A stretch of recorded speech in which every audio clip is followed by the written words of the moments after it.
At ang pinakamalungkot pa, yung ginawa mo kay Job. Masyado ka kasing mayabang. Nagyabang ka kay Satanas na tingnan mo yung tapat ko na lingkod na si Job. Napaka-loyal sa akin yan. Dito pa lang mali na ang framing. Hindi nagyayabang ang Diyos. Siya ay nagsasabi ng totoo tungkol kay Job. Sa Job chapter 1 verse 8 ang sabi, walang katulad si Job, matuwid at tapat. Hindi ito self-promotion. Ito ay divine assessment. At tandaan, kapag ang Diyos ang nagsasalita ng katotohanan tungkol sa tao, hindi iyon kayabangan. Iyon ay katotohanan.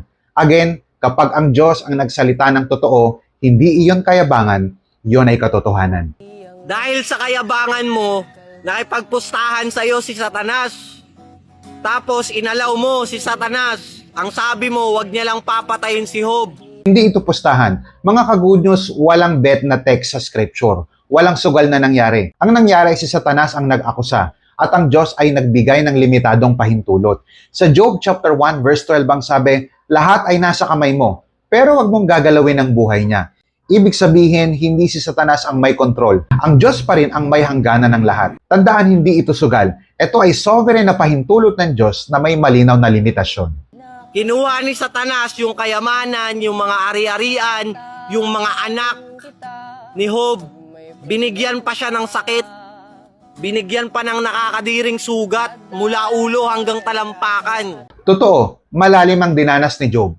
Pero malinaw din ang text. Si Satanas ang direktang gumawa ng pinsala at ang Diyos, siya ang nagpahintulot, hindi gumawa ng kasamaan. Pero bakit niya pinayagan? Dahil may layunin na higit pa sa immediate suffering. At sa dulo, ibinalik ng Diyos ang lahat at higit pa. Makikita natin yan sa Job chapter 42 verse 12. Tandaan, hindi natatapos ang kwento sa sakit. May purpose ang Diyos na lampas pa sa nakikita natin. Tapos ngayon, na tinatanong ka ni Job, bakit pa kailangang iluwal ng tao para magdusa? Para subukin mo, naging tapat naman si Job sa'yo. Hindi naman siya, kahit kailan, hindi naman gumawa ng kasalanan si Job. Bakit niya kailangang magdusa? Sa pagiging tapat niya, sa pagiging loyal niya na tagalingkod. Ito ang core ng aklat. Ang assumption kasi, kung mabuti ka, hindi ka dapat magdusa. Pero sa Bible, hindi laging ganun ang realidad. May suffering na hindi parusa, kundi pagsubok, paghubog, at pagpapahayag. At pansinin natin, hindi binigyan ng Diyos si Job ng detailed explanation. Binigyan siya ng revelation kung sino ang Diyos. Kaya tandaan, hindi lahat ng pagdurusa ay parusa. Minsan ito ay paraan para mas makilala mo ang Diyos. Ikaw pa itong may karapatang magalit kay Job. Kasi natalo ka sa pustahan yun ni Satanas. Ubod ka ng katangahan, Yahweh. Pendeho, estupido. Anong klaseng Diyos yan? Paano naging all-knowing yan? Ikaw dapat yung dinadakdak sa dagat-dagatang apoy na nilikha mo, Yahweh. Dun sa eternal suffering na nilikha mo, ikaw dapat yung dinadakdak dun. Kasi ubod ka ng katangahan. Pendeho, estupido. Free man! Higher perspective!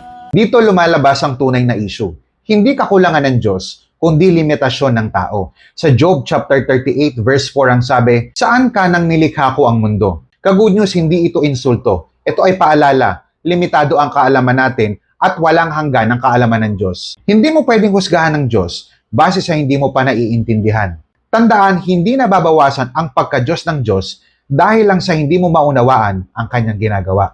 So mga ka-good news, maging malinaw tayo, ang aklat ng Job ay hindi tungkol sa nanalo si Satanas o natalo ang Diyos. Ito ay tungkol sa sovereignty ng Diyos, katapatan ng tao, at limitasyon ng ating pag-unawa. Kapag binasa mo ito ng tama, hindi mo makikita ang kayabangan ng Diyos, kundi ang kanyang kapangyarihan at karunungan. Kaya mag-ingat tayo. Huwag natin husgahan ng Diyos base sa kulang na pagkakaintindi. In the end, hindi mali ang Diyos. Kulang ang pagkakaintindi natin sa Kanya. What are your thoughts? I-type mo sa comment section. Pag-usapan natin.